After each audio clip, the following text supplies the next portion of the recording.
আপনারা সবাই উপস্থিত ছিলেন আপিল শুনানিতে। এখানে দুটো বিষয় আছে। একটা হচ্ছে ঋণ খেলাপি।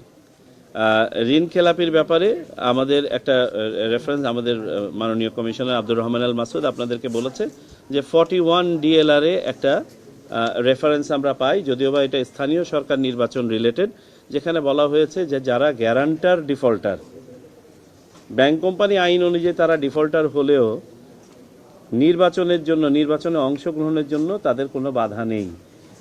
এই যেহেতু একটা রেফারেন্স আছে, সেই রেফারেন্সের ভিত্তিতেই আমরা বিচার করেছি। এটা হচ্ছে ঋণ খেলাপি সংক্রান্ত। বাট যারা প্রিন্সিপাল বড়োয়ার, নিজেই বড়োয়ার এবং ডিফল্টার, তাদের একজনকেও ছাড় দেওয়া হয়নি। আপনাদেরকে শুধু বলি, একটা রাফ হিসাব বলি, সম্ভবত 54 জন মতন সিআইবি রিপোর্টের কারণে আপনার রিটার্নিং অফিসারদের কাছ থেকে রিজেক্টেড হয়েছিল। তার মধ্যে যেগুলো ছোট আমরা দেখেছি, হ্যাবিচুয়াল না, টাকা দিয়ে দিয়েছে ইত্যাদি, এরকম সম্ভবত 22 বা 23 জনকে আমরা ক্লিয়ার করে দিয়েছিলাম। আরও 2-3 জন সম্ভবত আদালত থেকে পরে ক্লিয়ার হয়েছে। বাকি আর কেউ কিন্তু ক্লিয়ার হয় নাই।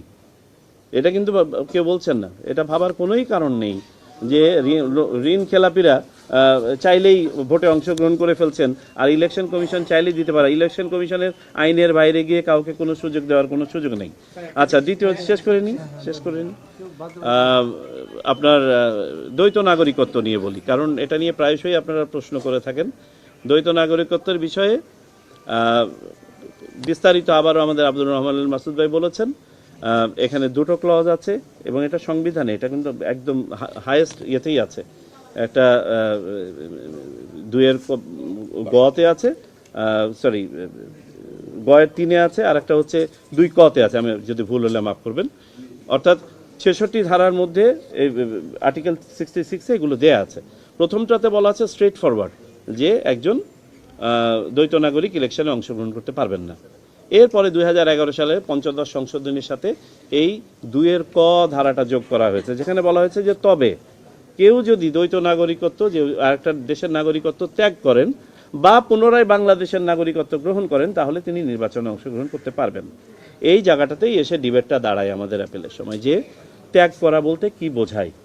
এবং সেইখানে আমরা দেশের প্রমিনেন্ট লয়ারদের যে ইন্টারপ্রিটেশন, এবং আমরা এখানে শুনানির পরে যেটা উপনীত হয়েছে, কেউ যদি তার পক্ষ থেকে ত্যাগ করার যাবতীয় কাজ সম্পন্ন করে থাকেন, অর্থাৎ তিনি আর আরেকটা দেশে থাকতে চাচ্ছেন না মর্মে অ্যাপ্লিকেশন সাবমিট করেছেন, যেখানে টাকা দেওয়ার কথা টাকা দিয়েছেন, যেখানে ঘোষণা দেওয়ার কথা ঘোষণা দিয়েছেন, এবং তার পক্ষ থেকে করণীয় সব সম্পাদন করেছেন, তাহলে আমরা এটাকে ইন্টারপ্রেট করেছি যে তিনি তার মানে 2-এর ক অনুযায়ী এখন উনি বৈধ।